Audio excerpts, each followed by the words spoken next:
What's up, everybody? This is the podcast according to sources. I am your guy, Sean Davis, SD2 Mics. You can follow me on Twitter. You can follow according to sources on Twitter and Instagram at A2S Pod 1. That's A2S Pod 1. You can go to PeytonSportsNet.com, and all of our shows are archived right there. We are streaming as well on all digital platforms. This three-man weave, the best in podcast land. I have my guys on the wing. My guy Chris Cason at C4 Dunk, and my boy Brian Crawford at B_Crawl, the number 4 and D. Guys, as always, we start with the open the layup. So I'm going to go no look bounce pass to C4 Dunk. What you got for us, Chris? I just want to give a shout out to Mark Cuban, Dallas Mavericks. I mean, you talk about an organization that's been, had negative headlines just the past couple of years, some things, away from basketball. But, for Mark to basically be trying to get in touch with Delonte West, pick him up from a gas station, reunite him with his mom, get him into a drug rehabilitation center in Florida. That's big. I mean, but it's sad to see, like anybody that experienced the heights of the NBA be in that situation for years now. But, I'm hoping that he gets the help that he needs. All right, I'm going behind the back down to the dirty south, hitting C4 on the oop. My C4, but BC on the oop. What you got for us, BC?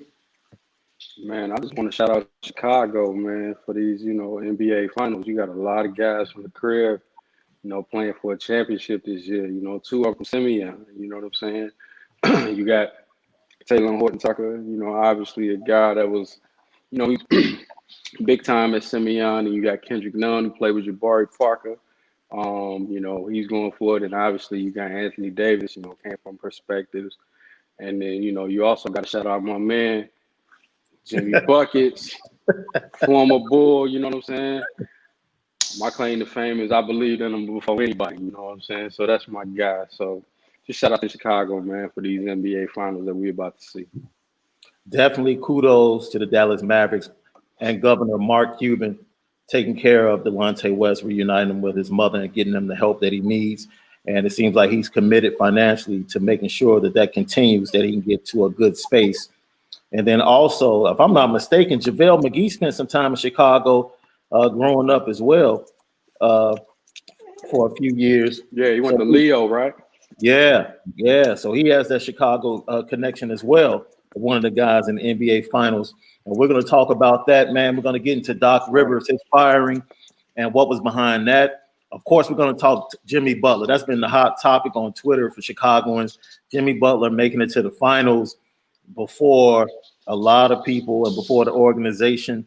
A lot of people upset about it. Some people mentioning Derrick Rose and Joakim Noah on Twitter that upset other folks. We'll get into it and give the backstory and just explain whether or not the Bulls should have held on to Jimmy and built around him, or whether or not Jimmy being in this spot is not just about his efforts, but also finding the right organization that knew how to grow and appreciate his talents, which is something he talked about in the presser yesterday. He just feels like he's finally in a place that appreciates what he can bring to the table. But we're going to start our previewing the NBA Finals. Of course, the Los Angeles Lakers, odds-on picks before the season started for most to make it to the NBA Finals and win the NBA championship. They're facing off against the Miami Heat, the young up-and-comers with Jimmy Butler. Jimmy Butler was right up front with the media and saying, look, we are not underdogs. Don't look at us as underdogs. We don't have the mentality, and we're not using it for motivation. So I ask you, both of you right now, are they underdogs, and should the Lakers be favored the way they are? Absolutely. I mean, they're underdogs in terms of like I'll go ahead, Chris. Yeah, when anytime you're against probably the best duo in the NBA right now, Anthony Davis and LeBron James, 2 generational talents, of course, because I think a lot of people look at Miami and say there's no, quote unquote superstar, but what they do have is like we get tired of using this word, but they have a culture. And they have a belief in one another. And that's from the top right on down to the players. Like, you go in that locker room, there's nobody in there that's surprised at all, that they're in the finals. this isn't like a bubble situation either. I mean, the Heat are just a hard playing team. They're going to capitalize on mistake. It's a team full of dogs. So I don't think the Lakers should come into the series thinking that they're going to walk right on over them because they'll have another thing coming. But as far as like favorites is concerned, you got to put the Lakers, as the favorites. And I know they probably don't like the term underdog, but let's just say they're the less favorite team in the series. Yeah, and I would say that they're underdog just in terms. I mean, I would say that they're underdog just in terms of like narrative. Obviously they're going up against the Lakers. Anthony Davis, LeBron James, obviously. You got a lot of people pulling for the Lakers. For the whole Kobe angle. So it's a lot of stuff going on there. But I mean, in terms of like talent, roster talent, top to bottom, I don't think Miami's the underdog at all. You know what I'm saying? I think we've seen how they play in the playoffs. They play incredible defense. We know what Jimmy Butler can do. But you got young guys like Tyler Hero stepping up. You working Kendrick Nunn back into the fold. Goran Dragic is, he's obviously he's a seasoned vet. You got Bam Adebayo. So they got, and Jay Crowder. They got a lot of things going on. And they can throw a lot of different looks at Miami, defensively especially. So no, I mean, narrative wise, yeah, they definitely underdog. But I mean, in terms of pure basketball, I'm gonna agree with Chris. They're not really underdog. They're just the least favorite team in the finals. Man, let's go ahead. We know the struggles. Let's get into the X and O's and matchups in this series. We know that the Lakers, one of the biggest struggles all year has been perimeter shooting and being able to shoot the three. Miami brought out that zone against Boston, which penetrate more than any other team, but they also shoot very well from behind the arc, and it seemed to give them problems. Do you see that same zone being used by Eric Spoelstra against the Lakers? And if so, is it dangerous because you do have a big at 6'9", being LeBron James, that could flash to the middle and play make and break down that zone eventually? I mean, I think you'll see a lot of zone. I think you'll see a lot of different looks. There's a whole lot of things that they can do.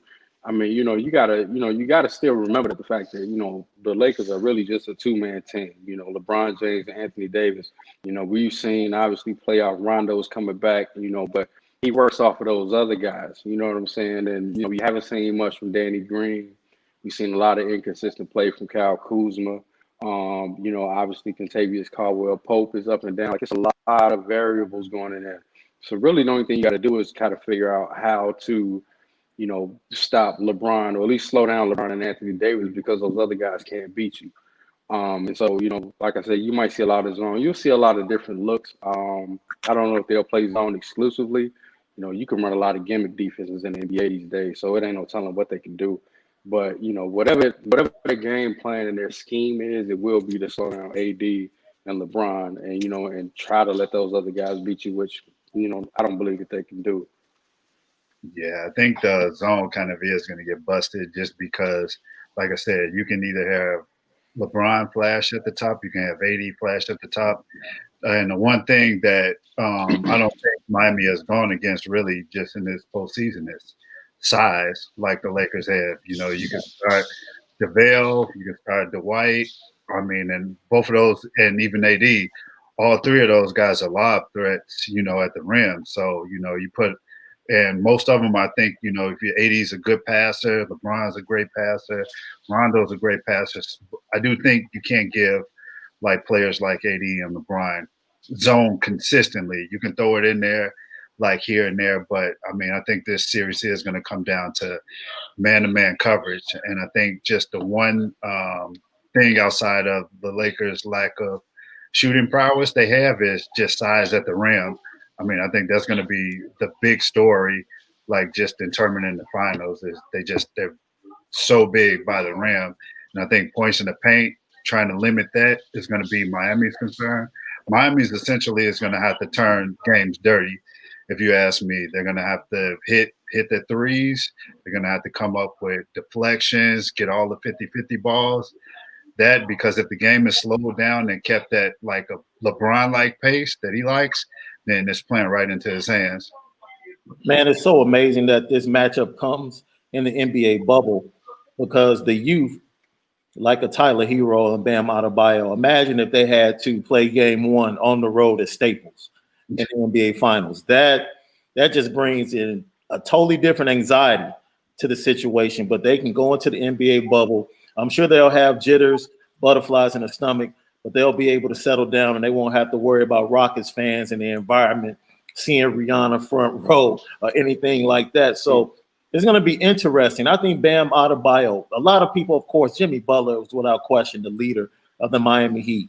The most important guy on that team is Bam Adebayo. You talk about a guy that comes in, wasn't highly heralded. He was highly heralded going into Kentucky, but coming into the NBA, I don't think people really foresaw the player that he's become and turned himself into. And once again, that goes to the development that exists in that culture down in Miami and what Eric Spoelstra is able to do with those young players. Chris, you talked about it 2 episodes ago for one of your layups, just the job he's done and how underrated he is as an NBA coach. So when you think about that, is Bam Adebayo and his play the key to Miami being able to pull off what most deem an upset? He's definitely one of them. I mean, the great thing about Miami is, they're not really focusing on like there's just not one guy. Yeah. Because, everything is divided. Jimmy is the closer, but we've also seen Tyler Hero make big shots, just last series against Boston. So they're not a team that primarily leans on one guy. Bam is, a mismatch problem, and he's going to have like a tall task in trying to contain AD. So it's going to be, even more of a learning curve for him. But I think he'll be able to give a little bit as good as he's going to get this series. But yeah, he's definitely a matchup. I mean, you can run offense through him, can handle the ball. I was looking at some of the things he was doing to Tice from Boston, just taking him off the dribble, getting to the cup, when he wanted to. Yeah. I mean, his foot speed is amazing just for that size. So he's definitely a key. But the thing with Miami, everybody is tied in together, both defensively and offensively. So they're not really like putting the onus on just one person. We know that the Lakers, they love to pick up the pace. They score in transition, number one in the NBA. Do you foresee Miami trying to slow the pace, or do you think Miami wants to get up and down and continue to score at the pace that they've been doing, especially from behind the arc? Yeah, I think you need. I mean, I think my. Oh, go ahead. No, you go ahead. No, I'm saying I think Miami is definitely going to have to dictate the pace. How they want to play is that remains to be seen. I do think they can excel in an up tempo game, because I think that's going to benefit Bam. I think Bam is probably the guy I'm worried about the most. Because if they get stuck playing half court, AD is gonna kill them, and they're gonna, it's not really a whole lot that he's gonna be able to do. But if they run it up and down the floor, I think Bam could be effective. So they'll definitely have to dictate the pace. And I think Dragic will do that. I think Miami will try to play fast for the most part throughout the series. There'll be some situations where they do have to slow down and play in the half court, but they can't play in the half court and beat Miami. Beat the Lakers in 7 games. They're gonna have to play up tempo. They're gonna have to pick up the pace, because, like I said, that's the only way, really and truly, Bam is gonna be effective. I think AD's length is gonna give him a lot of problems, along with just his general skill level. So, in order for him, to get into the game, they're gonna have to run, I think, anyway. That's going to be an interesting matchup. Both of you guys just mentioned playoff Rondo, and then the Grizzly vet that has kind of had a resurgence here in the NBA bubble, Goran Dragic. That matchup right there, who wins it? How pivotal is it in this series? It was going to be very pivotal, and I think you're going to see Rondo on a couple of different people. I think you're going to put him on Tyler Hero just to frustrate the rookie. Rondo's smartness is kind of taken for granted a lot of the times, and I think that's going to be valuable in this series. I mean, him and LeBron are basically the smartest players like on the floor, and that's not taking anything away from anybody else, but I'm just talking about just their basketball minds in general. You're going to have Rondo calling out Miami sets well before they advance the ball across half court. And I think he's going to be used to frustrate Tyler a little bit, to try and get under his skin. Same thing with Dragic. I think you'll see him on those two primarily. and then however whoever else comes in from Miami, Rondo will be a key. I don't think he'll be like the story, but his impact will definitely be felt. And I just think it's dope that Rondo got a chance to win a championship with the Lakers, or after already having won his ring with Boston. So that's real. Like, I don't think that's even happened before. Yeah, I don't think it's happened before either. The matchup of LeBron James defensively for Miami, they have Crowder, they have Iguodala, they have Jimmy Butler. So they have a lot of long, big wings that they could throw at LeBron throughout this series. But the matchup that they might not have an answer for, BC, you mentioned it. I don't think they have anybody that could straight up just guard Anthony Davis. I don't. There's not too many teams that have anybody that can match up with that guy. He's playing at an all-time high. His confidence is at an all-time high. He can taste the championship. He's there. Now he just has to go out and win 4 games. He has LeBron at his side. This is his shining moment, right? Like all the criticism that AD, which is crazy because over the playoffs, coming into these playoffs, he averaged something like 30 and 12, I think, in playoff games, and people still criticize him for his play in the playoffs. This is his shining moment. This is the chance for him, kind of like what KD had when he went to Golden State, to take that next step in the eyes of NBA fans and people and other players in the NBA. I mean, you're right. Nobody can stop them. Like that's the ultimate matchup problem. I think LeBron, from what I've seen from him in the bubble, as far as like in the little qualifying season or whatever, and the playoffs, is LeBron has slowed down a little bit. Now I could be wrong. He could just be coasting and just waiting for this moment right here in the finals to pick it up. But he hasn't looked the same to me. And I think, Sean, I agree with you. I think Jimmy Butler, Jay Crowder, and Andre Iguodala, you could throw those 3 guys and him on the perimeter, you're going to make him think a little bit. I mean, obviously still LeBron James, but that's a much tougher situation than what AD got to deal with. Because, I mean, it's Bam Adebayo, and then who they got? Kelly Olynyk, who's basically, who's a perimeter player, and Myers Leonard ain't got off the bench. You know what I'm saying? So, I expect AD to have a really dominant, finals. I am concerned a little bit, where he has, checked out of games. I don't know what game it was against Denver, but I don't think he had I think it was one of them games. He didn't have his first rebound until like the 3rd quarter. That was like game 4 and 5. Those are games that, yeah. you can't really have games like that. And so that part of it I'm a little concerned about. But, obviously, Anthony Davis is one of the greatest players in the league right now. Obviously one of the best big men, so he's gonna have a field day. So Miami, Eric Spoelstra, they got problems on their hands, and I think they understand that. But LeBron, that's what I'm more interested to watch. Like I said, in the bubble, he hasn't really, he's just been cruising. You know what I'm saying? Like, he's been putting up numbers just because it's LeBron James. He know what he's doing. But I just wonder if this is like who he is, or if he's just been waiting for this moment. That remains to be seen. You know what, C4, before you respond to that, you talk about him coasting.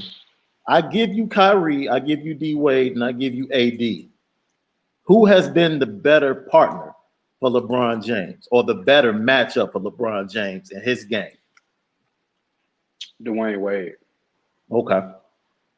Easily. Out of those 3, I think D-Wade. Huh? You still would take D Wade out of those 3, being the better fit. Yeah, I would take D Wade. Yeah, because he's a perimeter player. You know what I'm saying? He could put pressure on you in a lot of different ways. I think AD just makes his life a little bit easier. But I mean, like, the greatest threat, like as far as like matchup, yeah, I think it's Dwayne Wade, Kyrie, and AD. Yeah, I think he learned more from D Wade. I think in terms of somebody he could give the ball to and he didn't have to worry about the last shot, that was Kyrie. And I think, playing with AD, that's just like ice cream, after dessert. I mean, it's just everything is easier with AD. So yeah, I think in terms of importance, D Wade pretty much brought him down there. He learned a lot, just in that time in Miami. In terms of Kyrie, you had a guy who you can seriously go get the ball, like he can get his own shot whenever against anybody. Took the big shot. Closer. Yeah, exactly. And then AD is just all world. Man, Dwight Howard, the refurbished Dwight Howard that the Lakers have gotten, and the job he did on Jokic for about 2 or 3 games, he kind of took him out of his game, got him off balance. Jokic recovered and just put up numbers because Jokic is a really good big guy that can shoot and knows how to play the game. But he definitely impacted that Western Conference Finals against the Nuggets. If they decide to continue starting Dwight Howard in this NBA Finals, does Bam stick Dwight and then you put Jay Crowder on AD, or do you put Bam on AD and then just leave Jay Crowder to try and rebound with Dwight and keep him out of the paint? Yeah, well, I mean, they're gonna have to gang rebound anyway. Yeah, they're gonna have to gang rebound anyway. I mean, there's nothing, like I said, even when you throw JaVale out there, I mean, you have 3 lob threats out there. So, and Miami's already kind of does play undersized, just with Bam probably only standing like 6'9", 6'10". So yeah, I mean, I'm pretty sure Spoelstra will come up with something, but they have their hands full with the Lakers, like just size at the rim. It's going to be very difficult. And you know what I think, man. No, I was gonna say, I think the bigs really and truly, won't be a factor.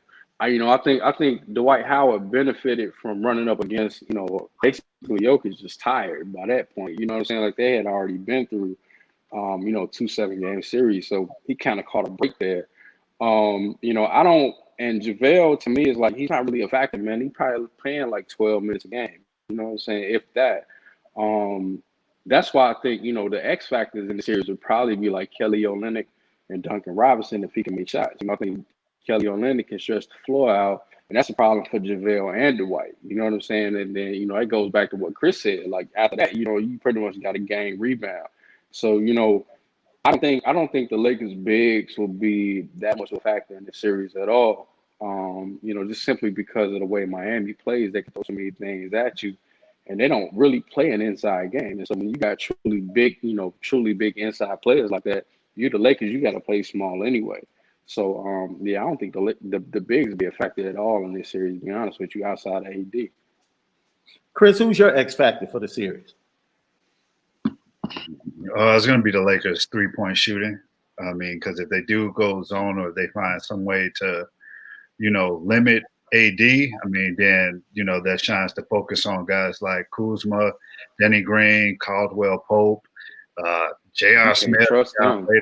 Yeah, I mean, they have to knock down shots. I mean, the fact that Denny Green is being left open in the corner, like guys are literally like waiting. He's so trash. He is garbage. That's not good. So those guys at least have to like knock down open shots because they're going to get a lot of them just because you're going to have to crowd AD when he touches the ball in the middle of the paint. And those guys got to be ready and knock down shots. I mean, even Rondo to a point, like the guys are going to be playing off him. He has to knock down open shots. So the Lakers 3-point shooting is going to be the X factor. Man, let's move to the sideline. Man, I saw somebody say that Danny Green was supposed to have been the third option. I'm like, you a damn fool. I think Danny Green gonna be the third option. You stupid. Let's move to the sidelines, fellas. Man, the matchup for me, you have 2 coaching staffs that I believe have shown the ability to make great adjustments, not only in between games, but during games, in between quarters.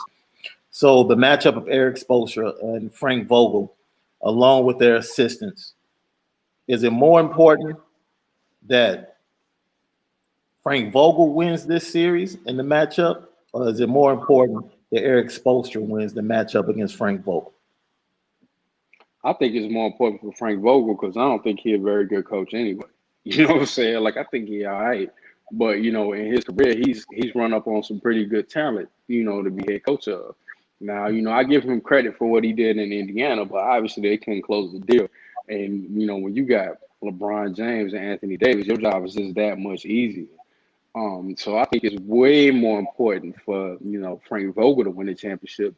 But I think it's almost equally as important as, for Eric Spoelstra, because obviously, when the Big Three formed up in Miami, it was just a given. It was a given that they was going to win championships. It was just a matter of how many was they gonna How win? many? You Yeah. know, and now you got a team with basically no real quote unquote superstar. You know what I'm saying? Like Jimmy Butler is Jimmy Butler, but I don't know like if he's at superstar status. He's probably like right there, but not really.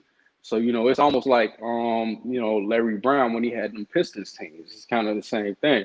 And so I think this is big for Eric Spoelstra to show that I can coach. So I know I had D Wade, LeBron James, and Chris Bosh, but now I got Bam Adebayo, Jimmy Butler, and Tyler Hero. You know what I'm saying? And I'm still in the finals. So I think it's equally big for both of them, but I think it would count a little bit more for Vogel.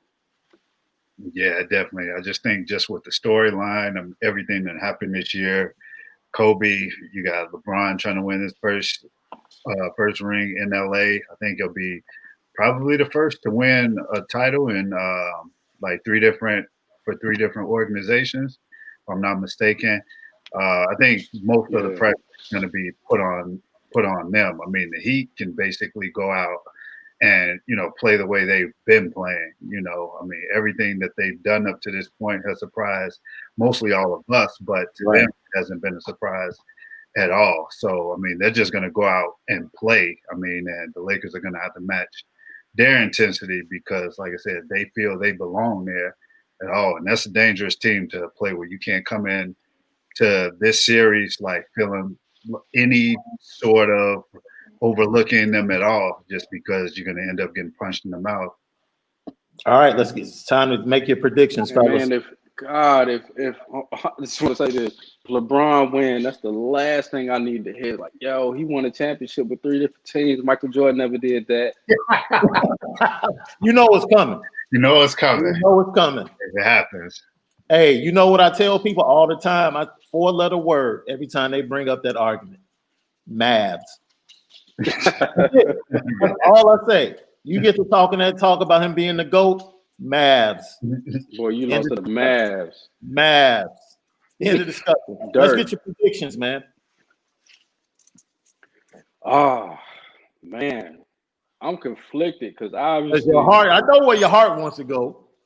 Man, because like it's hard for me because it's a lot going on in LA. You know what I'm saying? Obviously, you got Lakers, Kobe Bryant passing away this year.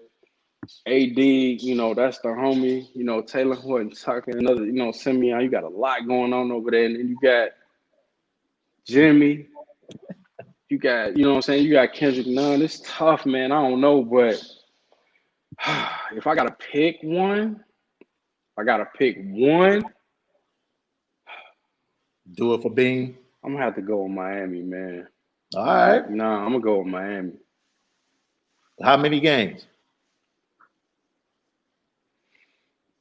If Miami win, they're gonna have to do it in like 7. All right. So yeah, I'm gonna go with Miami in 7. I want to do it for Bean, but nah, I'm gonna go with Miami. Yeah, I got Lakers in 6. Lakers in 6? Yeah. Before we transition over to Doc Rivers, C4, I forgot to get your thoughts on the better fit between AD, Kyrie, and D Wade. I mean, it's tough to say. I just think you have to break down LeBron in where he was at in his career at the time. I always said like the best. I always wish D Wade and Bron would have kind of joined forces maybe 2 years earlier. When Dwayne wasn't like basically beginning to, break down in terms of injuries, just because they would have been unstoppable.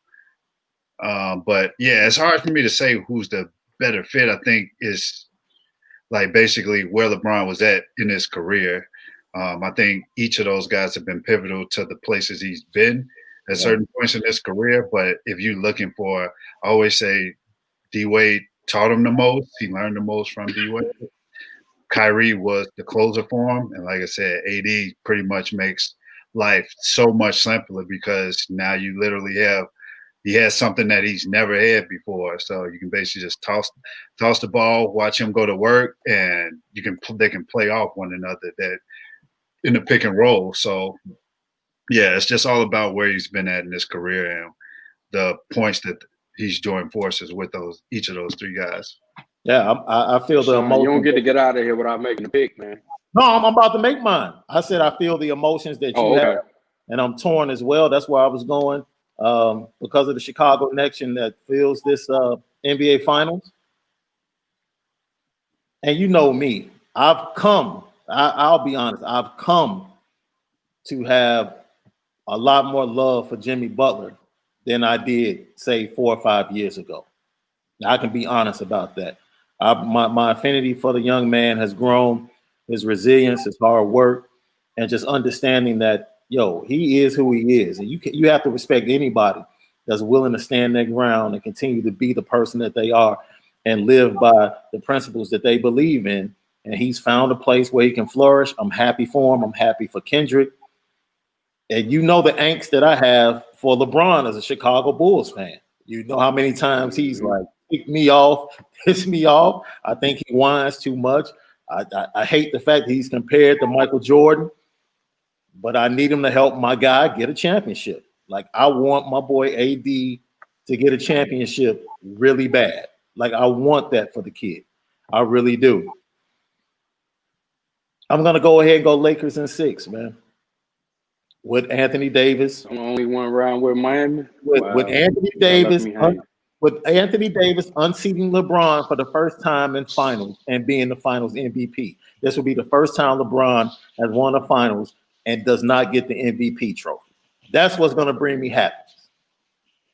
He would have to be on AD's back. Well, y'all know how I feel about, man, you know how I feel about AD, man. Like, that's the little big homie. It ain't no doubt about that. Like, I want that boy to win every single time. But it's just unfortunate that he played with LeBron, and I'm riding against LeBron every single time he get in the finals. So it ain't no disrespect to AD, man. I just gotta stay consistent. I ain't never roll with Bron ever. I don't believe he can win until I see it. And I've said that before. The podcast, according to sources, Sean Davis, Chris Kaysen, Brian Crawford. You can go follow us right now at A2S Pod 1, Instagram and Twitter. Let's go ahead and transition. According to sources, Doc Rivers was let go of his position as head coach of the Los Angeles Clippers as a mutual parting of the ways, according to reports.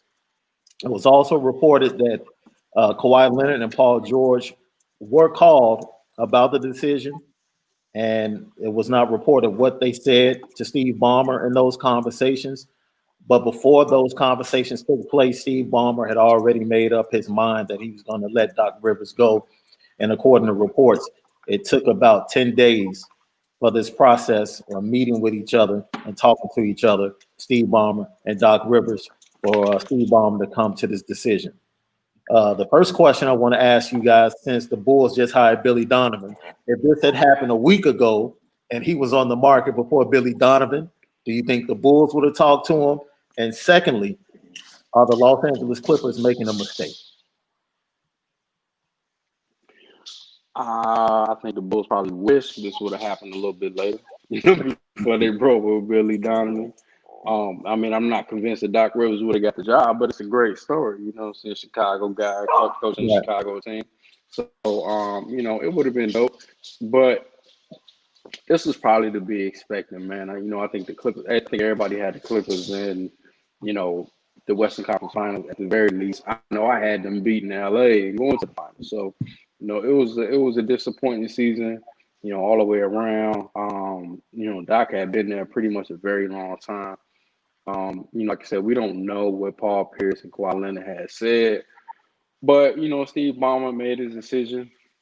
It's no telling who the next coach is going to be, but I think we can all agree that the Clippers underachieved. Nobody saw this coming.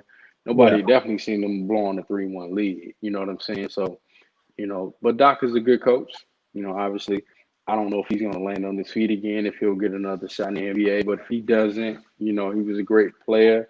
He was a great coach. He's had some great teams, and it's just like, it's the Clippers, man. Like, that team right there is just really look like it don't matter who owns it. They're going to be the Clippers regardless. You know what I'm saying? So Clippers going to clip.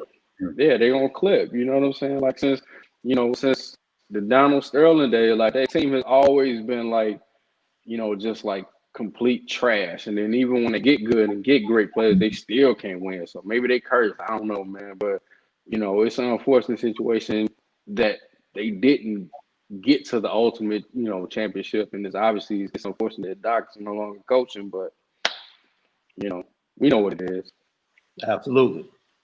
Yeah, I think they probably would have the Bulls probably would have talked to Doc. I don't know Doc's interest in dealing with the developing situation.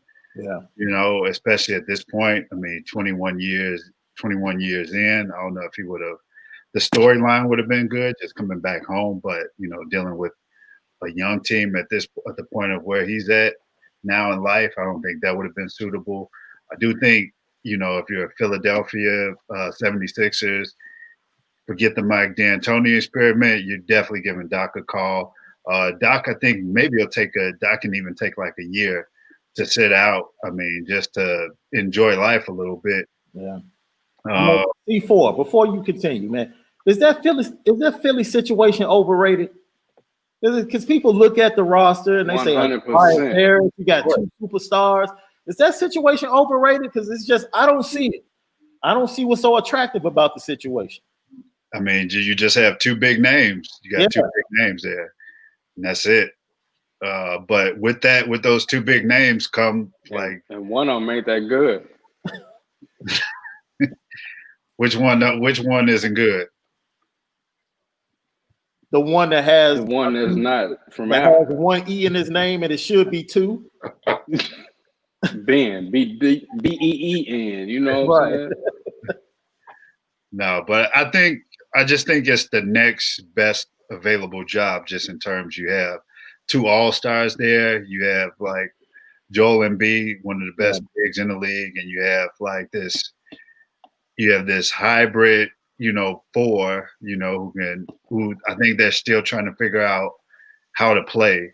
So I wouldn't call it an overrated job. I just look at it as you're going to have difficulties there because there's two different playing styles you have to play. And like those two guys haven't figured it out just yet so far. But I look at Doc, the situation, I saw it kind of unfair just because I look at everything that happened, like leading into the bubble play. I mean, Pat Bev, missed significant time. He dealt with the death of a friend. Montrezl Harrell, grandmother passed. When he came back to the bubble, never looked like himself at any point in time. Lou Williams left his game, back in Magic City. At Magic City. Yeah. I mean, he couldn't, the crazy part is, you had three pivotal players, from your team that, they were not themselves at all. I mean, they'll probably be the first to admit that. I mean, Kawhi basically carried that team, throughout that first round, and he was gassed basically when it got to the latter stages against Denver.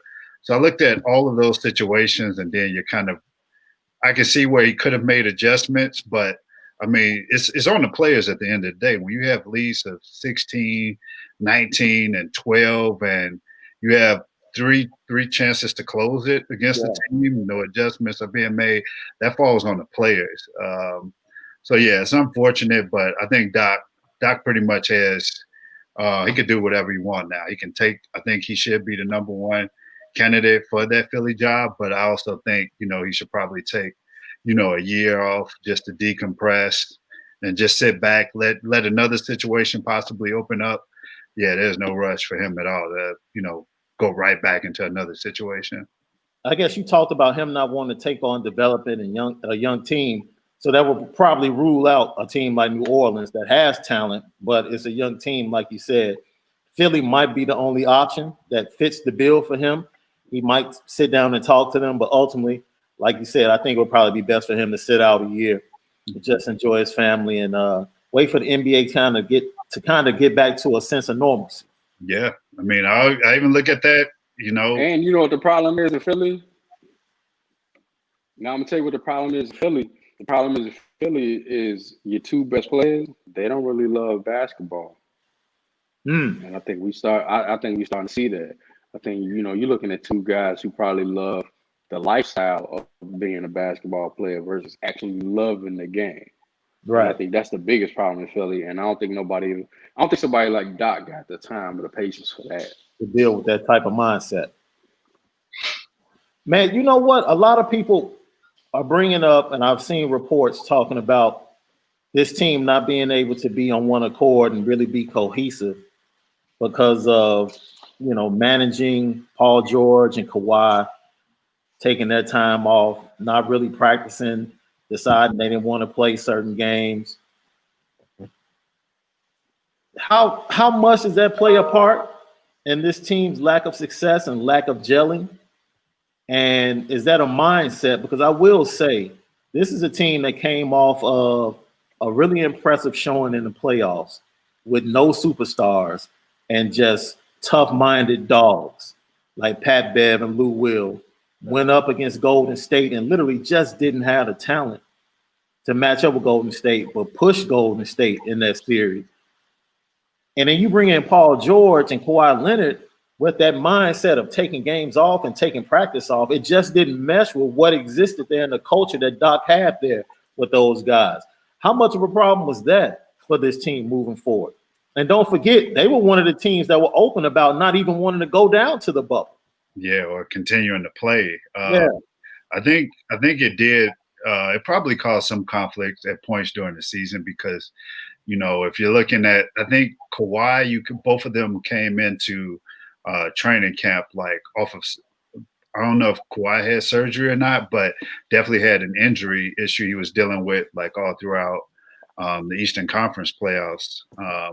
And then you had Paul George. I think he had surgery on both his shoulders. So you got the load managing thing, and you got guys, who can respect Kawhi, but they're like, hey man, we're out here practicing, you're in and out of games. So it messes with the roles, like who feel they should be the closer. It messes with chemistry in general, if guys are in and out of the lineup, because I don't think at any point roles were truly defined. I mean, you kind of saw that in the bubble. I mean, who's your closer? Is it Kawhi or is it Lou Williams? What is Paul George can play off the ball, but I think at times it's like he's just sitting out there on the perimeter. So I think they'll be a lot better next year. You go through a full training camp, guys will be healthy, they'll be pissed off, and I think this could bond them together. The only thing that's left to be seen is will Steve Ballmer have the patience to keep this group intact, or if he'll look to make changes, because all those draft picks, they traded away a ton of draft picks just to bring Paul George over there.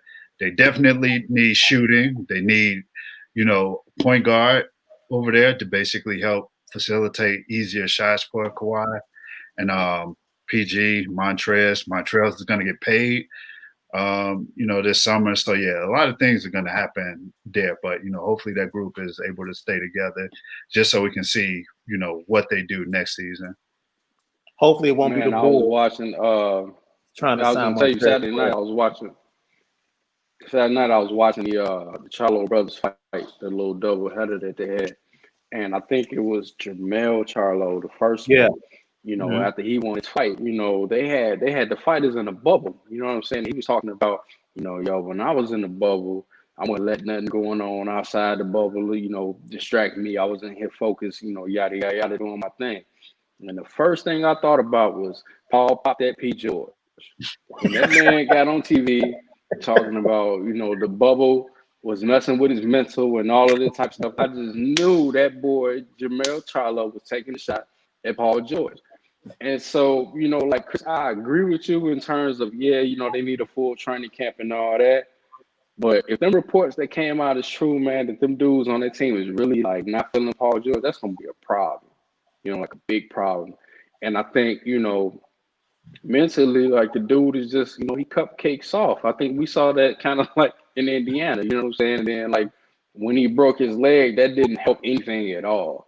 Right. When you basically sequestered in Orlando for, multiple weeks and months or whatever like that. And, you telling me that, you're not locking in onto the task at hand. I think that's a problem, especially when you got teammates who are locked in and focused. So that means you're not on the same page with them.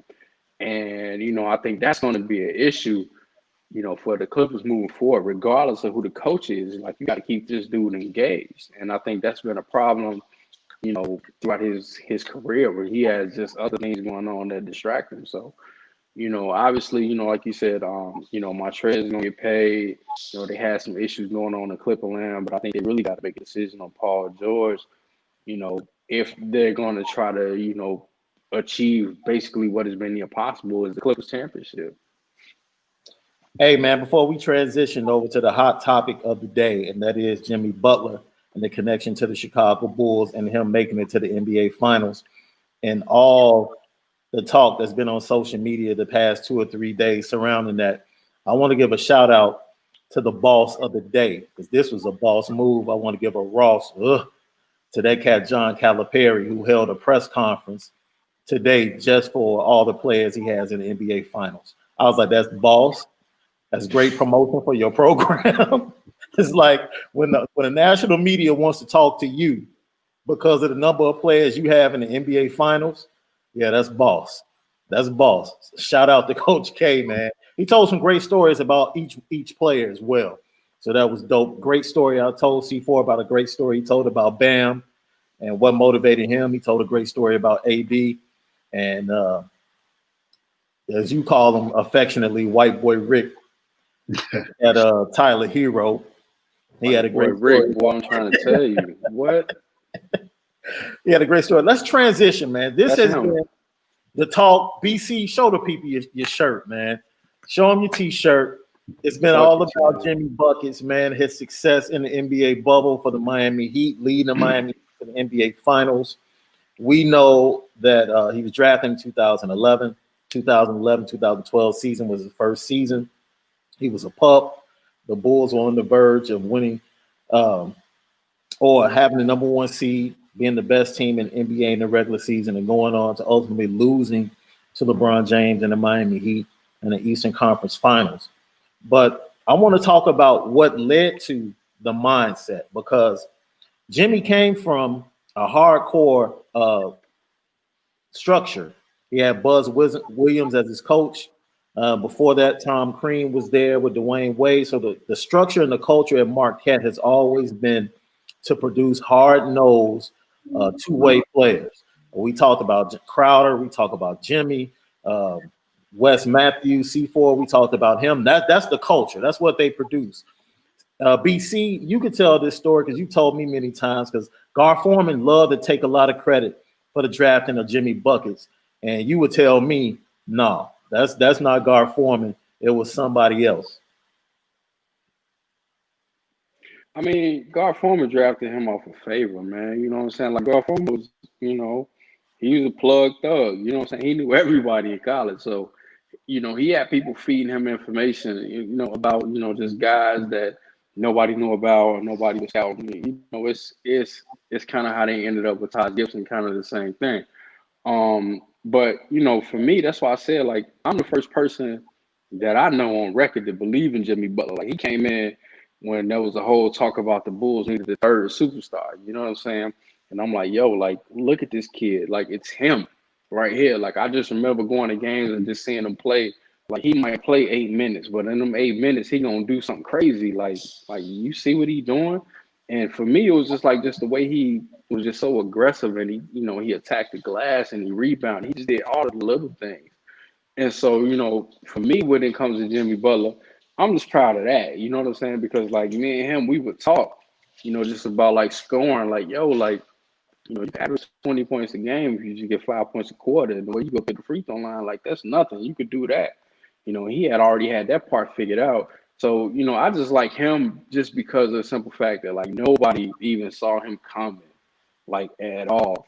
And he got to Chicago and he got in that right situation, where he ended up playing under, playing with Joe and playing with Derek and playing with Lou and coming up under Tibbs. And like he was just cut from a different cloth, man. And I think he gets a lot of unfair blame for what happened in Chicago, but I don't really blame him for that. I blame more or less the organization. So I'm just happy for the dude, just because of the grind and the work that he put in. The dude, he done gave me some great stories. You know what I'm saying? So Jimmy Butler gonna always be the homie, man. That's gonna be my guy forever. So I hope he win. I'm pulling for him just off rip. Yeah. C4, man, we've heard, like you said, Gar Forman took credit. The organization like to tried to take credit until they ultimately tried to turn the narrative when Jimmy was on his way out of town. Jimmy has given credit the last couple of days to the guys he played with, Luau Dang, Joakim Noah, and Derrick Rose, giving him that work ethic by watching them and playing alongside them. But you said there was an unsung hero early on in the organization that really was the foundation for the development of Jimmy Butler. Oh yeah, Adrian Griffin. I mean, it was the guy who Mm-hmm. Jimmy could call 2 a.m, go get some shots up. And I mean, and at this time, I mean, I don't even think that the Advocate Center was built yet. So they're going, back out to the They Berto. were still in Deerfield. Yeah, so they're going out to the Berto out in Deerfield, getting up shots. I mean, and Jimmy was somebody from a rookie, just wanted to play, wanted to find a way on the court. And, Tibbs still to this day, I don't think he plays rookies because he doesn't, feel he can trust them. So, but you saw once Jimmy got his opportunity, he shined. I mean, I think there was one playoff series, possibly against the Nets, where he played Jimmy three straight games, 48 minutes, period. When Luau, I think that was the Luau Ding situation with the spinal tap.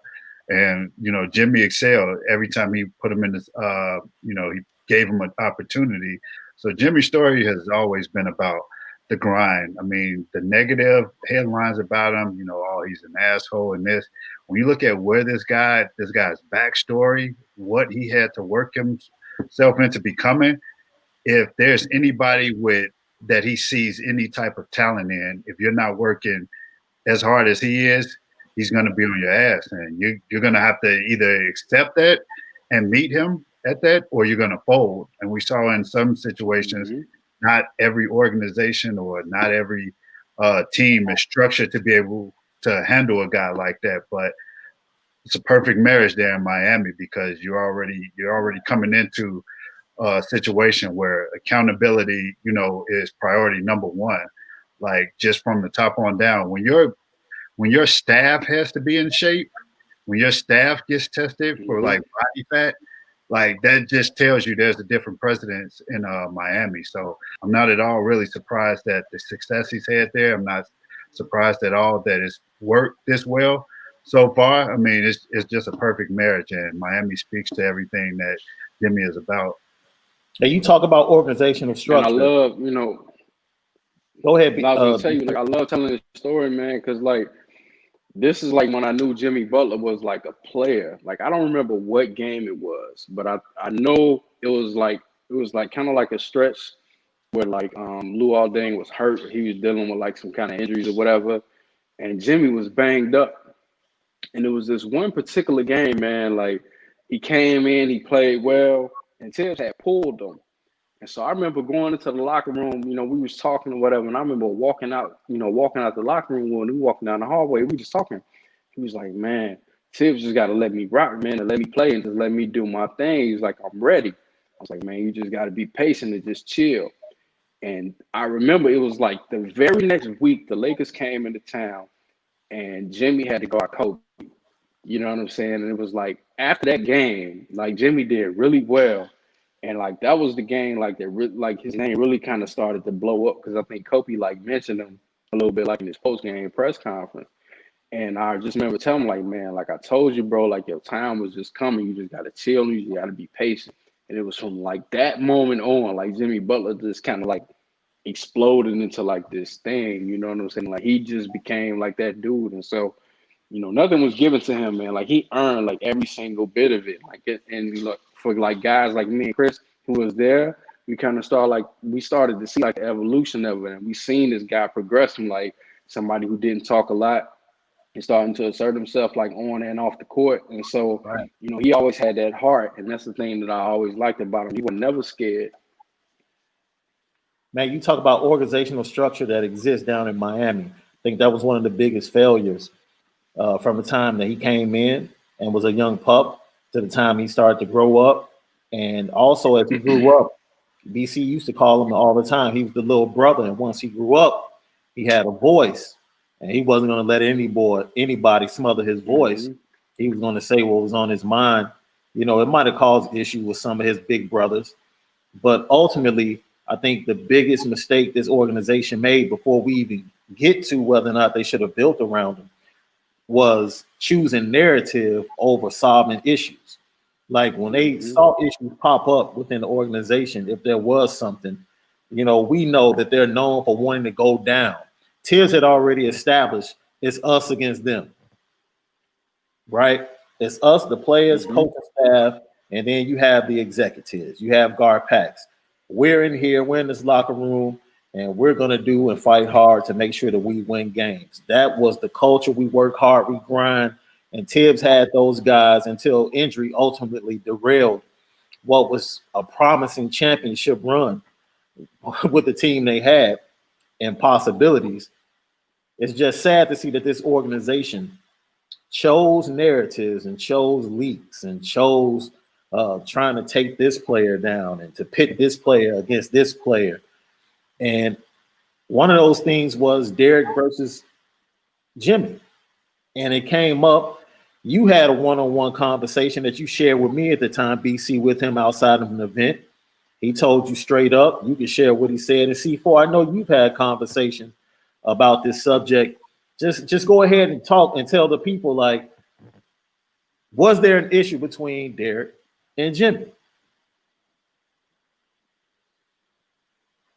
No, it wasn't no issue. I think the issue became, like you said, you talked about it, where it was like, what attitude in the locker room was us versus them.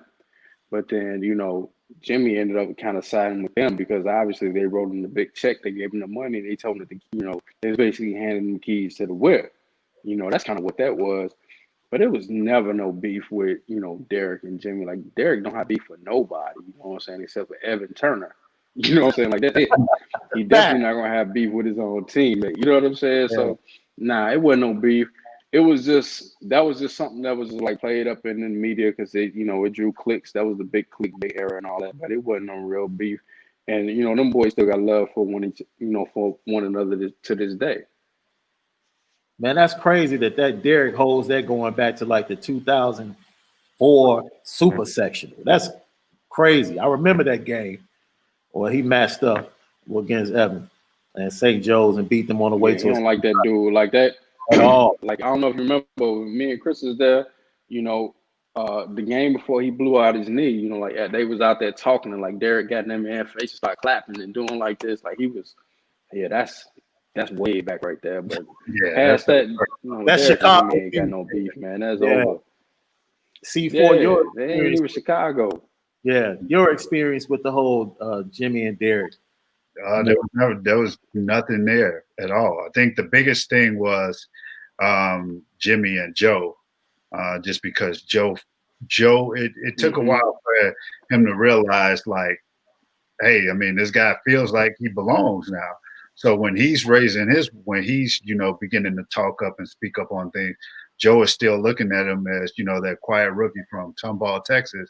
Right. Oh, bro, I'm averaging 20 out here. Like, Yeah. and like, I think things should be going. I think things should be going this way now. So I think that's what the real issue was. yeah, that's where the issue was. I mean, kind of know Derek is more so quiet to himself, and Derek just wanted to hoop again, and basically was just trying to get his rhythm again. But Jimmy was still in that mindset, it's like, hey, give me the damn ball, like let me go. And like Joe was just like, hey, we kind of paved the way. Like while you were sitting over here on the side, we were the one putting in the work. So that's where the struggle was. It was never anything between Derek and Jimmy. I think they both had two different ways to play. So, and both of them were the scorers on the team. So that's where the offense was going through. So that's why you can kind of paint the narrative as there was some conflict between those two, but it was no personal beef with them at all. When they see each other, still to this day, they show love. Hey, man, as we get ready to close it out, we thank everybody for joining us. We see everybody on Facebook Live, Twitter, Periscope, man, YouTube Live. Thanks for joining us, man. Thanks for all your comments and questions. We see a lot of people saying AD is going to win the AVP. A lot of people picking the Lakers in 6 in the comments. My boy Mikal Harris, we appreciate you giving love and giving a big up to the show. Go follow us right now, H2S Pod 1. The support for Jimmy Buck is in the NBA Finals by BC on Instagram and Twitter, and PeytonSportsNet.com. You can find us right there streaming as well on all digital platforms. All right. So as we get ready to leave, was there a mistake made by the Chicago Bulls? And I'm asking this not from, I want you to think about this from the standpoint that the Chicago Bulls organizationally are not the Miami Heat. They're not the Miami Heat. That structure did not exist. Knowing that that structure did not exist and knowing who the executives were at that point in time, did they make a mistake not building around Jimmy Butler? Man, I'm not going to even answer that question. I'm going to answer it like this. There's no other team in the NBA that would have gave one of their star key players a spinal tap in the middle of the playoffs. That's all I got to say. I just think if they weren't equipped to handle like somebody, calling them out, on things, they weren't equipped to handling the guy basically questioning, a coach's decision, in the press, let alone in private. Because I'm pretty sure if Jimmy, questioned Hoiberg thing, I think it was a game in New York. I'm pretty sure he had done it behind closed doors, and before it just got to the point where it's like, this makes no sense. So I just think the Bulls at that time, I'm not sure about now, they weren't equipped to handle, a player of that caliber. And they probably were looking at a situation where how far can we get with this guy, as like basically, the face of the franchise, because no free agents were coming here at the time. So they're figuring like, man, how do we build around this guy?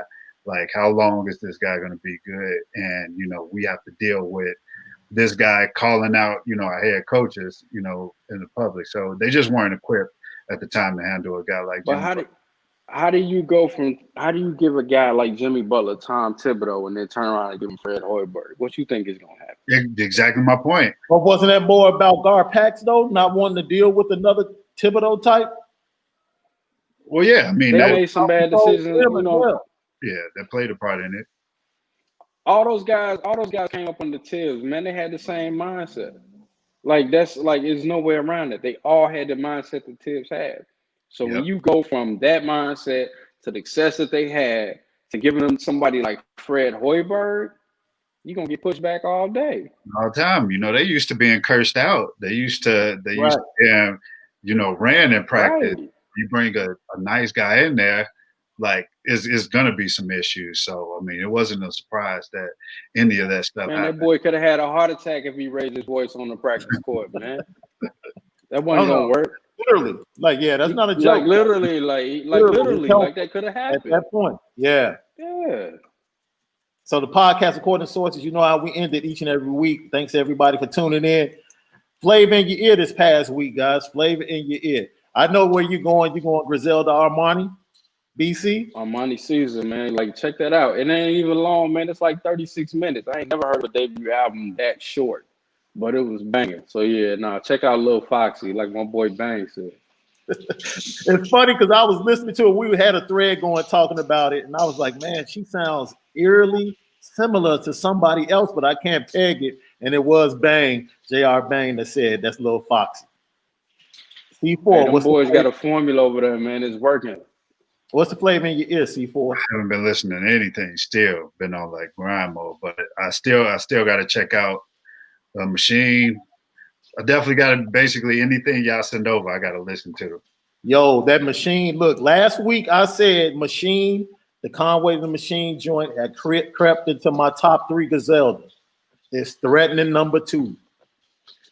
I'm wearing it out, but Jalen Rose mentioned Conway the Machine on TV the other day. You already know it's over. The price of the brick is going up. Yeah. The price of the brick is definitely going up. And everybody late because I was on that boat first. The first time Gino brought him here, and I couldn't get off because I was supposed to meet you up there at the joint, BC, but I couldn't get off. I got to give credit to Gino. Gino and Terrence when they did a podcast with us, with me and JP when we were doing Down the Distance. They were the ones that put me up on that whole I'm Griselda telling movement. you, Day. we was in the Griselda early before anybody, and then when I found out that they knew him, it was over. Forget it. Man, facts. I want to shout out, man, that Dolphins project by Action Bronson. I Surprisingly, listened to that really today. good. That was dope. It was dope. Like the concept behind it is very Caribbean. Like, man, you know, the tracks it's yeah, that's all I can say, man. It's very Caribbean with the beats and the tracks, his You know, flows. he got a Puerto Rican baby mama. Well, there you go. If you love island music, you're gonna Mm-hmm. love Dolphins Project by Action Bronson. It's another short project because I think that project is only like what 39 minutes or something like that. If that, but I always like Action Bronson. I always thought he Yeah, was dope. yeah. So man, check that out. And we'll be back this weekend for another podcast. That'll be the NBA Finals will be 2 games in, so we'll talk about that. We'll talk about some other things that's popping up in the NBA and the news, and then we're gonna have a special guest, none other, a guy that's an icon in Chicago, that's an icon in journalism, and has impacted all 3 of us. Scoop Jackson is going to join us on Saturday, and we'll let you know what time we're going to be on. And yeah, check us out, man. It's going to be great content. Once again, follow us on Twitter, Instagram, A2SPod1. I am Sean Davis at SD2 Mics. Chris Kaysen, C4 Dunk. You have a great piece up. Let the people know what you just put out. It was for Forbes, right? Yeah, it was basically just some Scottie Pippen teamed up with American Express, the sleep and meditation app Calm. He's like narrating one of the sleep stories on there. Definitely gave his opinion about the Bulls' new coaching hire. Didn't hold back at all. Like, I wish I had more time with him to go in more in depth about it. But yeah, Scottie definitely not a fan of the Billy Donovan hire. BC, what you got going on? Man, everything I got going on, though, nobody in Chicago care about. So, you know what I'm saying? This TV news is kicking my ass, but you know, I'm hustling and I'm grinding. Go Buckets, Hey, man. go Buckets. All right, we'll catch you all this weekend, man. As I said before, streaming on all digital platforms. Check out all previous podcasts. As always, 3 dudes from the game. Love the game. Talking the game. We'll see you guys real soon.